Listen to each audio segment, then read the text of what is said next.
Selam dostlar. Bugün diyeceğimde Sinskini Жаңа кетіп қалып шашты тақырлап тастағансыз ки. Осы үйленгелі шашымды тақырлаумен келем ғой. Қыс жазына қарамай тақырлатсам. Анандай шашымды өсірейін десем, шашым жатпайды. Тікірейіп өсіп кетеді. Бірлер мектепте оқып жүргенде 11-ші класс оқып жүргенде өсіргем.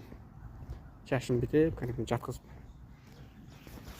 Одан кейін басым қышыды да, шампуньмен жуғам ғой.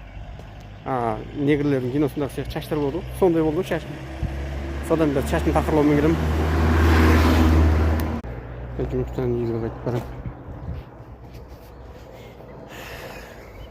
Понедельникте өткіздік қой жұмыс. Күн бүгін ыстық болды. Шамамен 30 болды ау. Күн қайнады. Алдымыздағы қалалық емхана.